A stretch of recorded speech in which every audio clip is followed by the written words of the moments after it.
आजकल एक नया ट्रेंड चला है कि किसी व्यक्ति की मृत्यु होने पर अर्थी उठाते ही बिना स्नान किए हुए ही सब लोग बाहर से खाना मंगाकर खाते हैं। क्या ये ठीक है? ये दुनिया का सबसे बड़ा गंवारपन है, ये दुनिया की सबसे बड़ी मूर्खता है और दुनिया की सबसे ज्यादा क्या कहते हैं, बिना वैज्ञानिक दर्शन की चर्चा है। और आपकी जानकारी के लिए बता दूं, इस कार्य को ज्यादातर अपने आप को सो कॉल्ड पढ़े लिखे सुशिक्षित समाज के लोग जो अपने आप को कहते हैं, ये वही करते हैं। सो कॉल्ड पढ़े लिखे, ये उन बेवकूफों के ही काम है। मुझे लोगों ने बताया कि आजकल लोग आते हैं और बूफे टाइप का लगा रहता है, खाते हैं। तो फिर जानवरों में उन्होंने अंतर क्या रह गया? आप सोच रहे होंगे कितना कड़वा बोलते हैं, लेकिन हाँ, मैं बोल रहा हूं कड़वा, और मैं आपको प्रमाण दूंगा कि कड़वा क्यों बोल रहा हूं मैं। Let's start. जब कोई बॉडी राम राम कर जाती है दुनिया को, अर्थात मर जाता है जब व्यक्ति, तो आपने देखा होगा कि बॉडी डिकम्पोज होना मतलब बॉडी सड़ना, उसमें कीड़े पड़ने जल्दी शुरू होते हैं। एक बॉडी मैक्सिमम 1.5 घंटे बाद अंदर से खत्म होनी शुरू हो जाती है। समझिएगा, हमारे प्राचीन दर्शन में अगर आप जाएं या आप लोगों को ध्यान हो कि पहले जब कोई हमारे यहां मरता था तो मरते ही गाय के गोबर को लेने के लिए लोग दौड़ते थे। आसपास से कहीं से गाय का गोबर लाते थे, आंगन में या जो भी जगह होती थी वहां गोबर लीपते थे, और गोबर इतना साइज में लीपते थे कि बॉडी को उस पर रखा जा सके। राइट? बहुत अच्छे से समझिएगा, पूरा वैज्ञानिक दर्शन देने जा रहा हूं, काम आएगा आपकी जिंदगी में।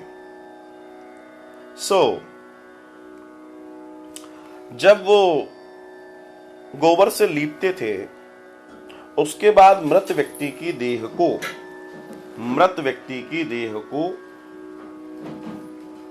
उस गोबर पर लिपी हुई जगह पर लेटा दिया जाता था और फिर लोग उसके आखिरी दर्शन करते थे। बहुत ध्यान से सुनिएगा और प्लीज इस बात को लाइक शेयर सब्सक्राइब जरूर कीजिएगा। सनातन के उस महान विज्ञान को मैं आपको बता रहा हूं जिसे आज ये मूर्ख लोग अपनी गलतियों से समाज को और खुद को बीमारी में डाल रहे हैं। होता यह है कि जब शरीर मतलब मरता है, आत्मा तो मरती नहीं है, शरीर ही मरता है, तो अंदर से सड़ना शुरू हो जाता है, और जैसे ही खून ठंडा होता है शरीर में हजारों वायरस बैक्टीरिया पैदा हो जाते हैं, और ये हजारों एक आध घंटे के अंदर लाखों और करोड़ों की संख्या में हो जाते हैं। तो हमारे प्राचीन लोगों ने कहा कि इससे कैसे बचा जाए, तो उन लोगों ने गाय के गोबर का इस्तेमाल किया। अगर गाय के गोबर पर उस बॉडी को लिटा दिया जाता है तो जितने वायरस बैक्टीरिया निकलेंगे गाय के गोबर का स्पर्श करते से ही वो खत्म हो जाते हैं। गाय के गोबर की तासीर है। आप में से शायद कई लोगों को मालूम हो कि परमाणु बम जो होता है वो भी अगर गाय के गोबर से लिपी हुई जगह में एक्टिव नहीं हो पाता। इतनी ताकत है गाय के गोबर में। आपको ध्यान होगा आज से करीब 30-35 साल पहले भोपाल गैस कांड हुआ था जिसमें हजारों लाखों लोग आहत हुए थे, आज भी आहत हैं। एक घर 2 घर ऐसे थे जो पूरी तरीके से गोबर से लिपे हुए थे। उन घरों में रहने वाले लोग जो कि बहुत पास थे उसके, उनको कुछ नहीं हुआ था। उनके घर में वो चीजें प्रवेश ही नहीं कर पाई क्योंकि गोबर से लिपे हुए थे। मैं आपको ये उदाहरण इसलिए दे रहा हूं ताकि आप रिलेट कर सकें चीजों को रिलेट करना जरूरी होता है। हमारे उन प्राचीन महान लोगों ने क्या किया कि उन्होंने कहा जब बॉडी कोई मर गया तो तुरंत उसको गोबर के ऊपर लिटाओ, जिससे उसके ऊपर से निकलने वाले वायरस बैक्टीरिया घर में ना फैलें। पहला प्रयास ये किया जाता है। आपने देखा होगा कि जिस बिस्तर पर हमारे यहाँ कोई मरता है, वो बिस्तर, वो चारपाई, वो पलंग, उसको बाहर निकाल दिया जाता, उसको हाथ नहीं लगाया जाता। आजकल लोगों के पास महंगे हैं, इसलिए वो कहते हैं, पैसे के लालच में फेंकते नहीं है, वो सड़ना और वो गंदगी चाहते हैं, क्योंकि पैसा जरूरी है, गंदगी आए तो कोई दिक्कत की बात नहीं है। जब एक नॉर्मल व्यक्ति मरता है तो वो बीमारी से मरता है, बुढ़ापे से मरता है या अन्य चीजों से मरता है, तो उसके साथ उसके शरीर के अंदर पनप रही बीमारियां भी वायरस बैक्टीरिया के रूप में बाहर निकलेंगी। वो भी गोबर रोकता है। अब आगे की सुनिए। फिर हमारे लोगों ने विचार किया कि अब बॉडी को तो रख दिया यहां पर, लेकिन ऐसा क्या करें कि यहां से लेके शमशान तक इसको ले जाएंगे, तो फिर इसके लिए कोई ऐसी व्यवस्था करें जो वापस घर में लौट के नहीं आए। तो उन्होंने बांस की शैया बनाई, उसमें घास लगाया, उस पर बॉडी को रखा। फिर उन्होंने विचार किया, अरे घर से लेके शमशान तक जाना है, इसके अंदर अब गोबर तो है नहीं, तो इतने वायरस बैक्टीरिया निकलेंगे तो कितने लोगों को नुकसान करेंगे, कितनी बीमारियां होंगी। तो अब क्या किया जाए? तो फिर उन्होंने एक डिजाइन और किया, और वो डिजाइन ये था कि उन लोगों ने जैसे ही आपने देखा होगा जब किसी के यहाँ गमी हो जाती है तो उसके घर के बाहर कंडे उपले जो गाय के गोबर के होने चाहिए, आजकल तो किसी के भी ले आते हैं, एक्चुअल में वो गाय के गोबर के हैं तो ही मतलब के हैं, बाकी किसी मतलब के नहीं है। तो गाय के गोबर के उपले घर के बाहर जला देते हैं, धुआं कर देते हैं। पता है क्यों? क्योंकि वो वायरस बैक्टीरिया जैसे ही उस वायुमंडल में जाए तो ये धुआं उसको किल कर दे, खत्म कर दे। कितना साइंटिफिक दर्शन है हमारे यहाँ का। एक व्यक्ति मर रहा है फिर भी हम समाज की, दुनिया की सोच रहे हैं कि कहीं कोई बीमार न पड़ जाए। अब उसके बाद जब वो शव यात्रा आगे चलती है, उस शव यात्रा के आगे उसको बोल दिया गया, जो दाग देने वाला है, जो उसका कोई प्रियजन चला गया है, जो अग्नि देगा, उसको बोल दिया, भैया तू हांडी पकड़ ले, और उस हांडी में कई सारे उपले और वो हैं जो धुआं दे रहे हैं। अच्छा, वो कहां चल रहा है? वो सबसे आगे। बोला, भैया तुम सबसे आगे चलो। क्यों चलाया गया उसको आगे? पीछे क्यों नहीं चलाया गया? इसलिए उसको सबसे आगे चलाया गया कि उसके पीछे बॉडी, और बॉडी के साथ हजारों लोग हैं, लाखों लोग हैं, जो भी है, जिसकी जैसी अर्थी शव यात्रा 100, 50, 200 लोग, 500 लोग जैसे हों। तो ये धुआं सबसे पहले टकराएगा बॉडी से, जो शव यात्रा निकल रही है।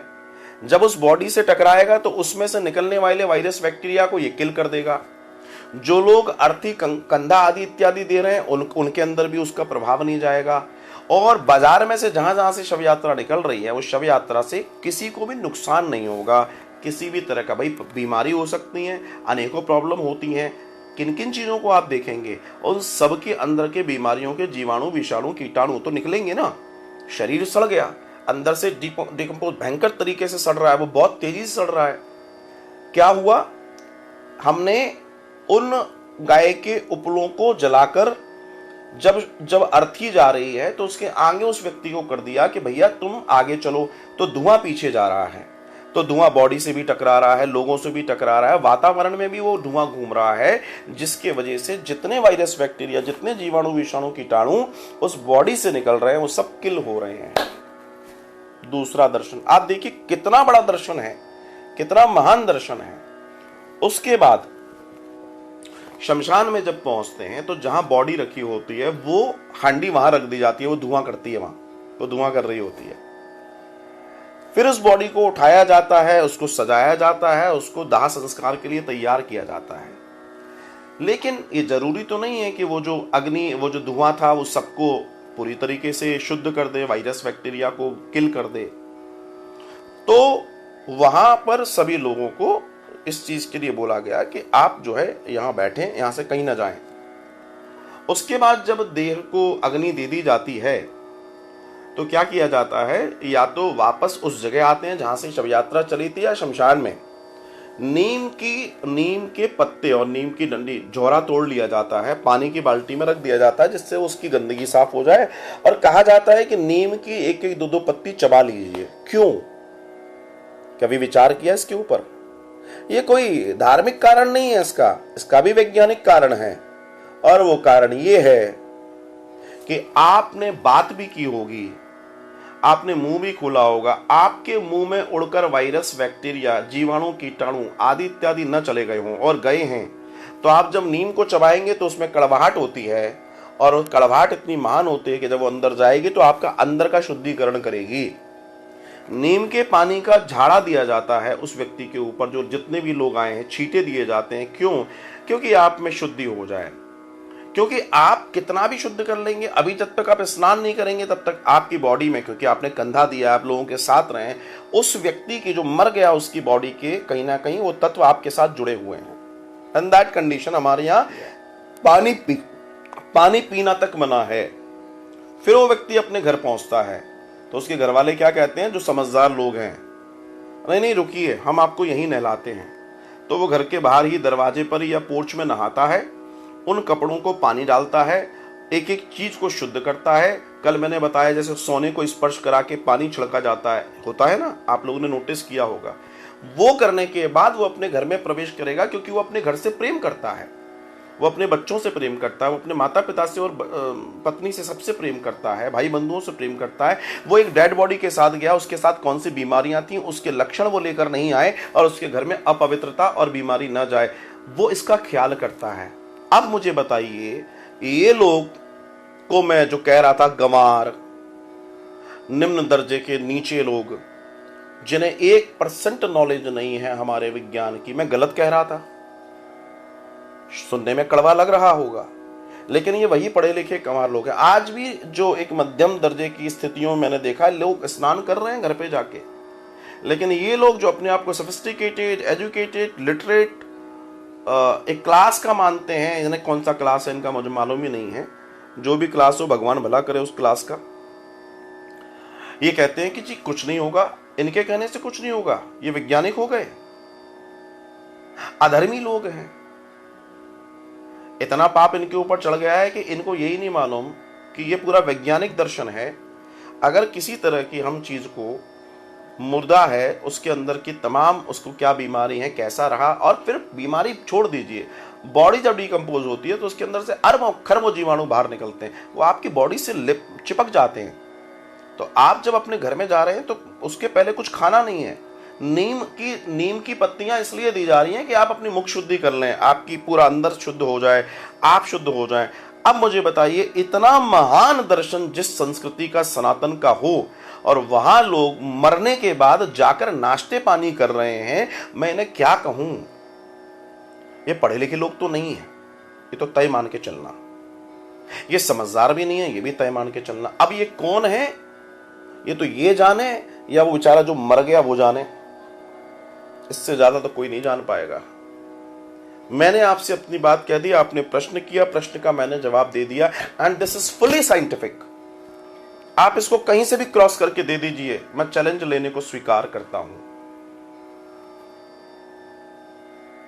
दिस इज द साइंस, ये वो विज्ञान है जो हमारे यहां एक शव के साथ जोड़ा गया। जब कोई हमारे यहां मर जाता है तो उसके कपड़े, उसकी चारपाई, उसका बेड तक हम बाहर फेंक देते हैं, क्योंकि वो उस न जाने कितने समय बीमार रहा, उसके साथ वो सारी चीजें उसमें जुड़ गई। आप जानते हैं वो कितना गंदा हो सकता है, उसके अंदर कितनी बीमारियां, कितने वायरस, कितने बैक्टीरिया, कितनी कितनी नेगेटिव ऊर्जा हो सकती है। लेकिन चारपाई तक तो ठीक है, बेड तक, थोड़ा बहुत रुई के गद्दे तक ठीक है, लेकिन लोग कहते हैं अरे इतना महंगा, हमारा पलंग इतना महंगा काहे को लिया, मालूम था जब मरने वाला है। गरुड़ पुराण क्या कहता है, अगर आपको लगता है कि अंतिम समय है तो उसको नीचे धरती पर उसकी शैया लगाओ, ताकि उसका निर्माण हो सके। क्योंकि ध्यान रखना, कितने ही पुण्य आप कर लोगे, अगर आपकी मृत्यु बिस्तर पे होती है तो आपको स्वर्ग नहीं मिल सकता, गरुड़ पुराण कहता है। क्योंकि वहां देवता नहीं जाते, देवता भूमि पर जाते हैं, दर्शन है। अब आपने कहा खाते हैं, आपने देखा होगा आज भी हमारे यहाँ कल्चर है कि जिस व्यक्ति क्या होता है तो बाहर से या रिश्तेदारों के यहाँ से फिर भोजन आता है, जब सब स्नान कर चुके होते हैं तो उनके यहाँ भोजन पहुंचता है, फिर वो लोग भोजन पाते हैं। और इस परिवार में फिर जो 13 दिन का 12 दिन का प्रोसेस है, इस परिवार में फिर एक दिन शुद्धि का होता है। आपने देखा होगा जब हम पूछते हैं ना क्यों उनके यहाँ शुद्धि हो गई, शुद्धि का मतलब क्या होता है, फिर वापस मटके, दूसरी चीजें साफ सफाई करके सब बाहर फेंक दिया जाता है। पूरे घर को शुद्ध किया जाता है। कैसे? उन्हीं सारी चीजों से जिससे अंदर किसी भी तरह की गंदगी, बैक्टीरिया, वायरस। अब बताइए, ये वैज्ञानिक दर्शन ज्यादा जरूरी है या जो लोग नहीं कर रहे हैं उनको मैं वैज्ञानिक मानूं, या जो लोग, जिनको आप देसी लोग कहते हैं या जिनको आप ऑर्थोडॉक्स कहते हैं, जिनको आप क्या क्या कहते हैं, उनको मैं महान मानूं? They are following the system, और एक एक सिस्टम को वो फॉलो कर रहे हैं। वो जानते हैं कि एक बॉडी, एक शरीर जब मर जाता है तो उसके साथ क्या करना है, क्योंकि आपको आपके घर में पवित्रता रखनी है। अरे व्यक्ति, आप विचार करो, अभी गर्मियां आ गई हैं, शरीरों से गंध आती है, मरने के बाद क्या होता है? डिकम्पोजिशन कहते हैं कि 1.5 घंटे के अंदर अंदर का सब कुछ गड़बड़ हो जाता है। अरबों खरबों की संख्या में अंदर जीवाणु, कीटाणु क्रिएट हो जाते हैं। आज कितने लोग हैं जो गोबर के ऊपर रखते हैं? जानते ही नहीं है। कहो गोबर, अरे नहीं ये पुरानी बातें। अरे गंवार लोगों, ये पुरानी बात नहीं है, ये वैज्ञानिक बातें हैं। और मैं ऐसे ही कहूंगा,